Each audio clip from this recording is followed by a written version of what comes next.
pagdating sa Pantalan. We are approaching the island here in Occidental Mindoro. Approaching. We are in the southeast China Sea. Located Amay, right? Kapitan, dapat alam mo kung saan tayo nakakompas.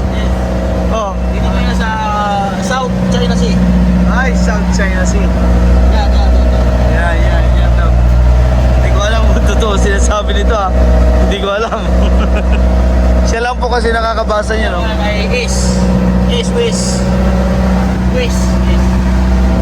So, dito tayo sa Batang Southeast. Southeast. Sana totoo yan. Ayan ang tubig natin eh.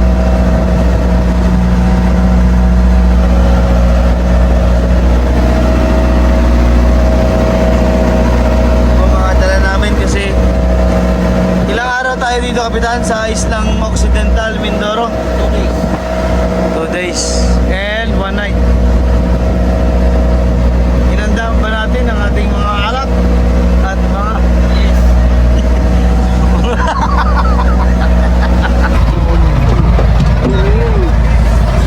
Dito na po kami sa mainland, sa amin na sa Pinagbayanan. Yan, ganda po ng tubig mga kabayan, no? Sobrang linaw. Ligawan ko rin yung dagat na. Tsaka ano, dikit yung bangkat pala sa tabi, oh. Oh. Ah, grabe, sobrang linaw, no? Diyan po kami galing, oh. Ha? Kasi tayo malis nila eh. Isang oras nga. Sa oras nga takbo. Untouched pa yung island. Untouched. Yan. Meron na po. Magaling ng mga bata dito, galing maglangoy, oh. Yung mga bata, magaling maglangoy. Ay, mga kulaki. Oh, ano yun? Ano mga to?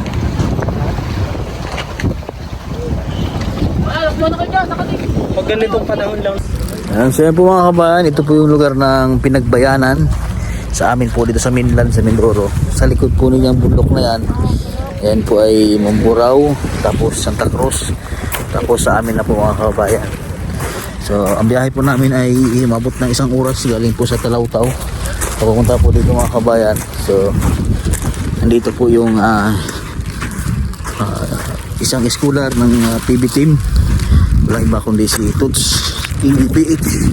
Siya po yung nagbablog dito. So nagbablog din po ako dito mga kabayan doon sa amin kapag po ako umuwi. So baka ngayon April uwi po ako dun at mag-mission po tayo. Abangan nyo po yung ating vlog po doon sa pagtulong sa mga kutubong mangyan mga kabayan. Napakaganda po dito mga kabayan, napakalinaw ng tubig at napakatahimik din ng lugar mga kabayan. So andyan na po sila. Ayan, dito po kami pupunta sa Tita Puli Toots. Ayan, ito po. So po mga kabayan, touchdown na kami dito sa lugar nila.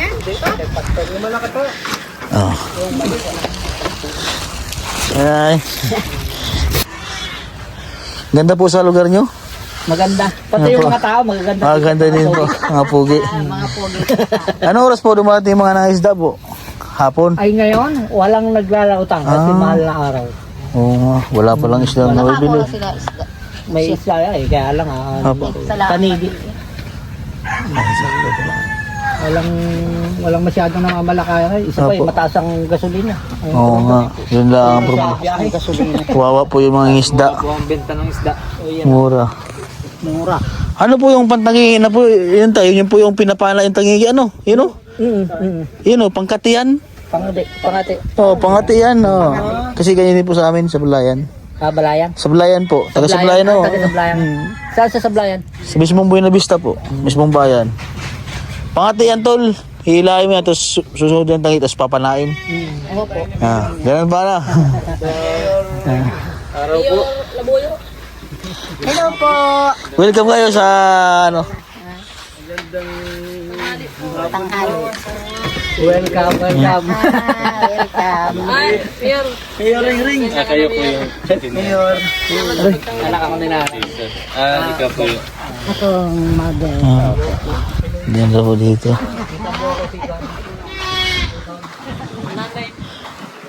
Grabe, ganto-ganto po sa amin. Lugar namin. Ayan. So yan po mga kabayan, nakarating na po kami dito. At dito ko na po tapusin ang part 2 ng vlog pagpunta po dito sa Bayanan. Ayan. So maraming salamat po sa inyo. At subscribe po yung YouTube channel po namin. At sa lahat po ng PB Team. Ayan, bless po sa inyo at magandang tanghali po sa lahat. Paano po pag ano, ito kasi mahal na po yung crudo, gasolina. Paano po yung mga nangisda? 200 lang yan eh. Apo. Nagtaas nga ngayon ng 40. So dati po, ang kilo po ng tangigi, 200 lang po. Tapos nagtaas ng 40. Mura pa rin po sa 240. Pero ngayon po, marami pa rin po naglalaot ng isda. Menos. Ang nalaot ngayon kasi sa mahal lang kwan. Mahal na po ang gasolina. Crudo. Kawawa naman po yung mga ano no. Kailangan timing na po yung pangingisda no. Nasa magkano po ang crudo dito ngayon? Sa isla? Dito ano eh, gasolina, gasolina. ang ginagamit eh. Nasa 20. Grabe ang mahal. 20 ang litro. Nung last po, nung hindi pa po nagkaroon ng gira. 70 lang dito. 70 lang po. Halos 50 pesos yung dumagdag. Parang ganun. Pamahal pa raw. Pamahal po. Grabe na po ang apekto sa ano. Laki ang epekto sa kuan. Kawa naman yung mga isda. Paano po yung ano kasi yun po yung pangunahing hanap buhay lang po dito sa isla ano. Yung pagka yung walang ano, timing. Hindi nakatulad dati na. Kasi dito po sa isla ay ano naman po yung wala naman pong silang palayan dito ano. Wala masyado dito. Doon lang po sa part sa amin, sa Blayan, Mamburao. Diyan sa Abradilog. Pero dito po sa part na ito, sa may harap po ng Talautaw, ay ano na po, wala na pong... May palayan, sahod ulan. Pagka ganitong panahon, hindi na advisable na magtanim kasi matutuyo din lang. Kaya, grabe yung apekto. Kakawa po yung mga ano. Ikaw, tulad po nito, ilan lang po ang nahuli niya ng ano po ito? Yan nahuli ngayon eh. Isa lang po ang nahuli. Apektuhan talaga. Dahil po na. Tanghali, isang huli.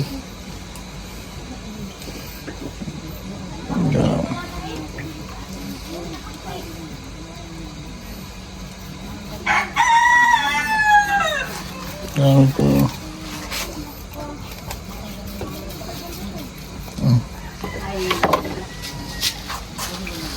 Taba po. Oh, ramdam mo yung taba. Naglalagkit po yung ano. Yung kamay pag mataba ang isda. Sarap yung kinilaw. Tapos sabaw. Ay, grabe yung sarap niyan. Sabawan natin yung ulo. Tsaka ito po ano. Sabaw. Sarap yan. Pag nakita kayo, sasalo. Pero ngayon meron pa rin pong mga Katutubo? katutubo. Opo. Yan lahat. Nasa baba na po na yung mga katubo ko. Yan, katutubo yan. Yan ay babae. Katutubo yan. Hindi na po sila takot ngayon. No? Hindi. Hindi na. Tagalog na takot ngayon. Tagalog na. Sumasalubong na po pala sila sa mga nangingisda. Ano? Tagalog na takot sa katutubo ngayon. Nung time sinananay, yung unang ano, ito wala pang kung saan hindi pa to ganyan ano. Wala pang, Ganyang malinis. wala pang mga puno po dito. Wala Kayo pa. po yung nagtanim yan? Opo. Ibig sabihin parang nag-explore lang po kayo dito. Namasya lang, nagtingin lang. Ano talagang ang ano namin dito ay maghahanap buhay. Maghahanap buhay po. At gawa ng maganda dito may kaunti-kang puhunan. Opo. O, ay di Yung yun. kasi ano eh, sikat yung kaingin system eh. Kaingin noon. Maraming Ay kayo po yung namimili ng mga produkto nila. Tapos po, Maraming dinadala mga namin produkto, mga sagi. Doon niyo po dinideliver sa Talautaw, Kalatagan na po. doon. Taga na? Talautaw pa daw. Munti pa rin naman ang tao doon. Pwede. Pwede, kaya na ang aming CR walang bathtub. Doon marami. Sabihin po, nung kayo dumating din malinis pere kuya. Wala po ang mga kumpayan kung saan ay damuhan siya ano. Yan pa Nilinis lang. Alam po. sa ilalim walang- yung mga ano hindi nataas na damo. Dito. Wala pang mga tanim na puno. Walang niyog. Ito po ang mga kahoy na yan. Tanim po namin yan. Pati po itong mga nyog. Mga yan lang. Ay! Yung mga Tagalog po dito, mga taga saan po? Nay. Taga-Talautaw. Lahat po halos.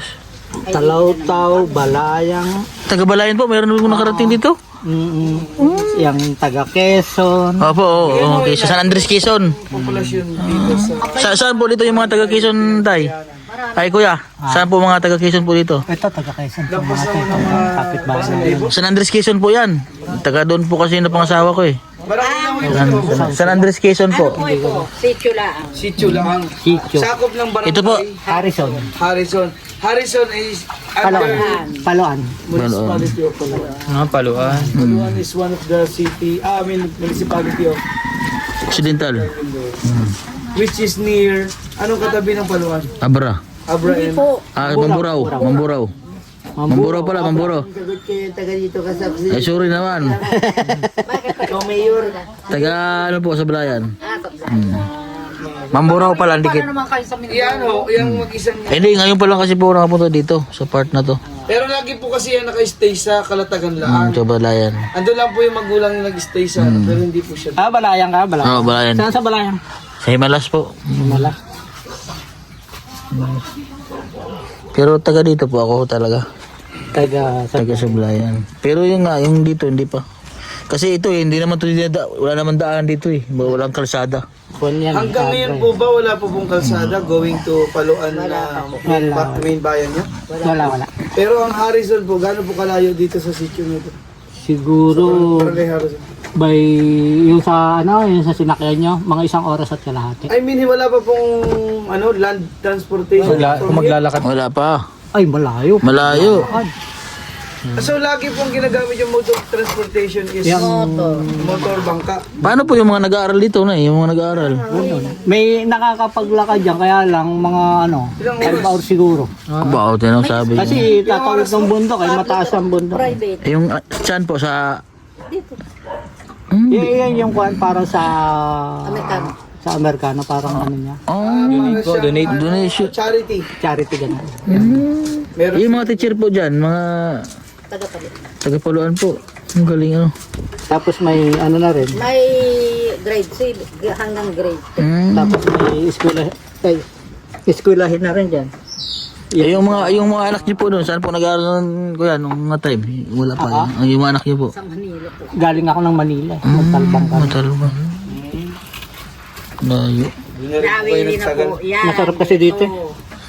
Tahimik. Nawili na po yan. Nawili na po siya dito. Oo. Tapos na po ang anak niya. Panganay.